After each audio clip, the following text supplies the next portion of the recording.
NPS ব্যৱস্থা বুলি বেয়া দেশৰ শিক্ষক কৰ্মচাৰীসকলে কৈ থকা এই কথাটো কেন্দ্ৰীয় চৰকাৰে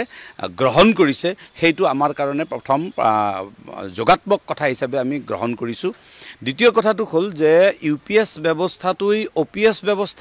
ব্যৱস্থাৰ সমান্তৰাল নহয় কিন্তু NPS ব্যৱস্থাতকৈ কিছু আগবাঢ়িছে সেইবাবে আমি তাক স্বাগতম জনাইছোঁ কিন্তু OPSৰ যি সংগ্ৰাম এই সংগ্ৰাম কিন্তু অব্যাহত থাকিব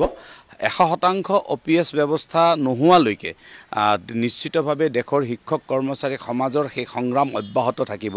NPS ব্যৱস্থাৰ যি পৰিৱৰ্তনেৰে UPS ব্যৱস্থা বুলি আনিছে তাত নিশ্চিতভাৱে পৰ্যালোচনাৰ বিষয় থাকিব এতিয়াও কেন্দ্ৰীয় চৰকাৰৰ নটিফিকেশন ওলোৱা নাই যিখিনি কেবিনেটে সিদ্ধান্তৰ যিখিনি কাগজ পত্ৰ ওলাইছে তাৰ ওপৰত বেছ কৰি সকলো কথা মতামত দিয়াটো অনুচিত হ'ব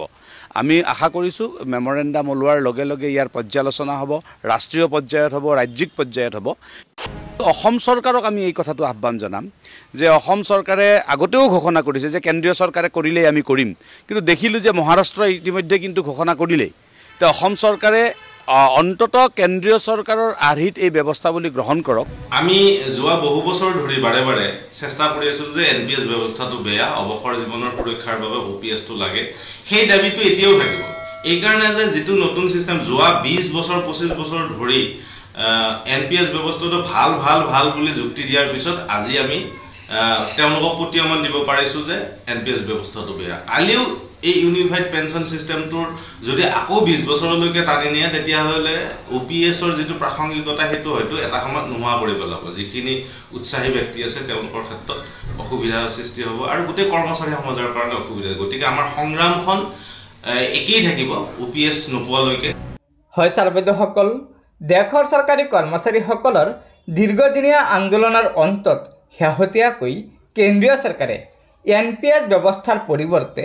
UPS অৰ্থাৎ ইউনিফাইড পেনশন সিস্টেম প্ৰৱৰ্তন কৰিছে আৰু এই UPS ব্যৱস্থাক লৈ সদৌ অসম প্ৰাথমিক শিক্ষক সন্মিলনীয়ে মন্তব্য আগবঢ়াই কৈছে যে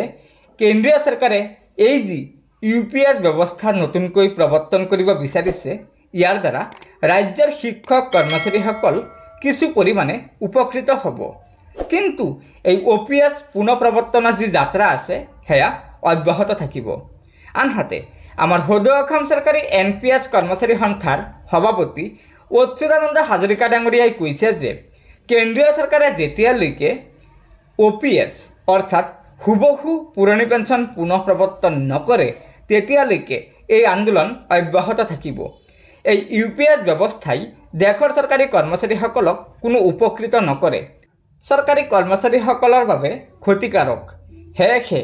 যেতিয়ালৈকে কেন্দ্ৰীয় চৰকাৰেই হওক বা ৰাজ্য চৰকাৰেই হওক OPS পুনঃপ্ৰৱৰ্তন নকৰে তেতিয়ালৈকে চৰকাৰী কৰ্মচাৰীসকলৰ এই আন্দোলন অব্যাহত থাকিব বুলি আমাৰ সদৌ অসম চৰকাৰী NPS কৰ্মচাৰী সন্থাৰ সভাপতি অচ্যুতানন্দ হাজৰিকা ডাঙৰীয়াই জানিবলৈ দিছে গতিকে ছাৰবেদসকল এয়া নিশ্চয় আমাৰ ৰাজ্যৰ চৰকাৰী কৰ্মচাৰীসকলৰ বাবে এটা অত্যন্ত গুৰুত্বপূৰ্ণ খবৰ আশা কৰিছোঁ লগৰ বন্ধুবৰ্গক এই ভিডিঅ'টো শ্বেয়াৰ কৰি আজিৰ এই গুৰুত্বপূৰ্ণ খবৰটো জনাই দিব আৰু নতুনকৈ অহা ছাৰবেদসকলে অনুগ্ৰহ কৰি আমাৰ এই চেনেলটো ছাবস্ক্ৰাইব কৰি ল'ব ধন্যবাদ